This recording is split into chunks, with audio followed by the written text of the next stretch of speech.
There is no such thing as race known. There is just a human race, scientifically, anthropologically.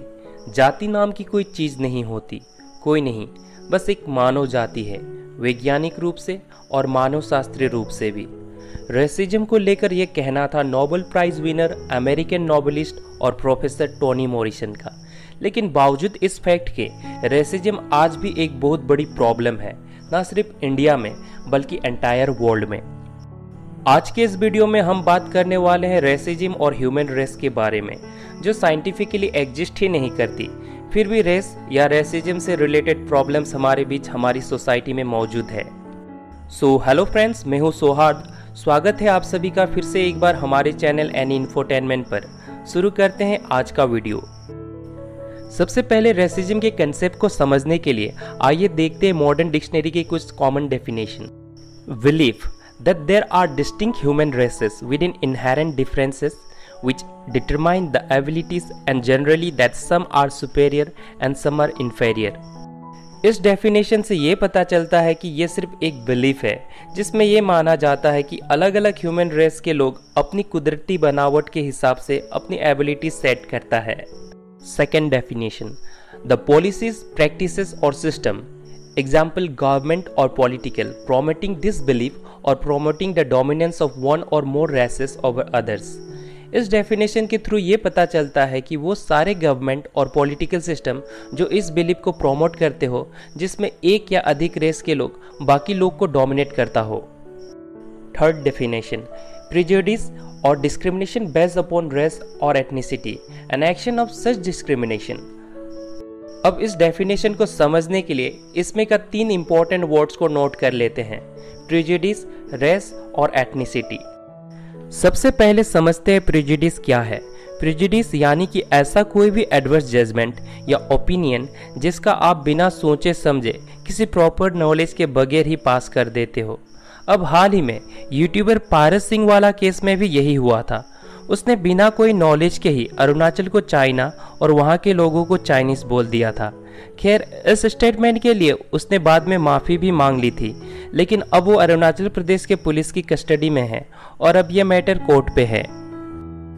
Second important point है race. ज़्यादातर social scientist race को ethnicity से अलग मानते हैं। इसमें एक सबसे बड़ी डिस्टिंक्शन ये है कि रेस को बायोलॉजिकल एजम्पशन के बेसिस पर देखा जाता है और रेस को इंसान के कॉमन फिजिकल कैरेक्टरिस्टिक के परसेप्शन से डिस्टिंग्विश किया जाता है, जिसे फिक्स माना जाता है। थर्ड पॉइंट है एथनिसिटी। एथनिसिटी को common ancestry, history, culture, practice और नेशनलिटी जैसे परसेप्शन से देखा जाता है, जो कि सेल्फ असर्टेड है। इस कंसेप्ट को अगर एग्जाम्पल के तौर पे देखें तो हम एशियन या अफ्रीकन को रेस मान सकते हैं, जबकि टिबेटियन, बंगाली, पंजाबी जैसे ग्रुप को एथनिसिटी माना जाता है। हालांकि एथनिसिटी और नेशनलिटी दो अलग अलग ऐसा कंसेप्ट है जो अक्सर एक दूसरे से ओवरलैप करता है और कॉमन लगता है, लेकिन एक ही नेशन में बहुत सारे एथनिक ग्रुप्स के लोग एक साथ रह सकता है। एग्जाम्पल के तौर पे देखा जाए तो अमेरिका में अमेरिकन इंडियन, इटालियन अमेरिकन, अरब अमेरिकन, अफ्रीकन अमेरिकन ऐसे कई एथनिक ग्रुप्स एक साथ रहते हैं और ब्रॉडली देखा जाए तो नेशनलिटी के तौर पे वो सभी अमेरिकन हैं। इसका मतलब नेशनलिटी एथनिसिटी से बढ़कर उसके ऊपर है। अब सिमिलरली इंडिया भी एक ऐसा देश है जहां बहुत सारा एथनिक ग्रुप एक साथ रहता है, लेकिन इंडिया के डिफरेंट एथनिक ग्रुप्स को समझने के लिए हमें ह्यूमन रेस का सबसे मेजर डिवीजन को जानना होगा। माना जाता है कि पूरी दुनिया में मेनली 3 टाइप के ह्यूमन रेस होता है, जिसमें से पहला कोकोशियन रेस है, जिसके अंदर आर्यन, हेमिट्स और सेमिट्स ग्रुप के लोग आते हैं। दूसरा है मंगोलियन रेस और इसके अंदर northern Mongolian, Japanese, Korean, Tibetan, Chinese, Indo Chinese, Eskimo, American Indian, Malayan, Polynesian, Maori और माइक्रोनेशियन आता है। तीसरा टाइप है निग्रोइड और इसके अंदर अफ्रीकन, हॉटेंटोट्स, पपुए, निग्रिटो, ऑस्ट्रेलियन एब्रोजिन, ड्रेबिडियन और सिनहेलिस शामिल हैं। अब हमें इंडिया की खूबसूरती को समझने की ज़रूरत है, क्योंकि इंडिया में इन तीनों ही मेजर रेस के लोग रहता है। अगर हम इंडिया के साउथ में चले जाएं तो वहाँ के लोगों को बताया जाता है कि वह लोग द्रविडियन रेस के हैं, जो कि निग्रोइड के ग्रुप का है, और जब हम नॉर्थ इंडिया के लोगों की बात करते हैं तो बताया जाता है कि वहाँ के लोग आर्यन रेस के हैं, जो कि ककोसियन रेस का ग्रुप है। और फिर जब हम इंडिया के नॉर्थ ईस्ट की बात करें तो यहाँ के लोगों का फिजिकल फीचर्स मंगोलियन रेस के ग्रुप से मिलता है और इन्हें मंगोलॉइड रेस का कहा जाता है।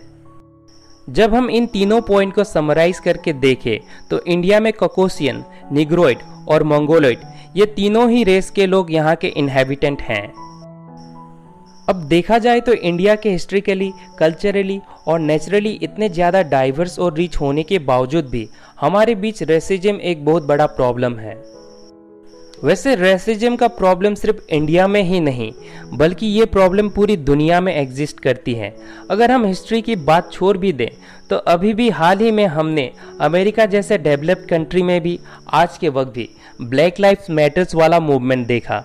उसी तरीके से दुनिया भर में अलग अलग टाइप का रेसिज्म देखने को मिल जाता है, जिसमें ब्लैक या ब्राउन स्किन कलर, आई शेप्स और बहुत कुछ।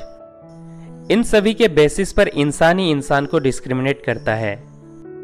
लेकिन हम रेसिज्म को इंडियन कंटेक्स्ट में सिर्फ इंडिया के ही अंदर देखें तो हम नॉर्थ के लोगों को नॉर्थ इंडियन और साउथ के लोगों को साउथ इंडियन कह देते हैं। लेकिन जब बात नॉर्थ ईस्ट में रहने वाले नॉर्थ ईस्टर्न की आती है तो हमें प्रूव करना पड़ता है कि हम भी इंडियन हैं।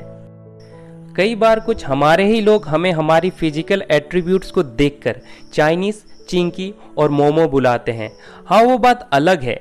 कई बार ऐसा लोग सिर्फ फ्रेंडली वे में भी अपने दोस्तों को एड्रेस करते हैं। उनका मकसद अपने दोस्त को ऑफेंड करना नहीं होता। लेकिन कितने हद तक यह भी सही है कि रेशियल डिस्क्रिमिनेशन की वजह से कितनों को अपनी जान ही गंवानी पड़े। लोग अपने ही देश की टेरिटरी को चाइना बोल दें, जिसकी रक्षा करते हुए देश की सेना शहीद हो जाता है, और अपने ही लोगों को आप कितनी कैजुअली चाइनीज बता देते हो।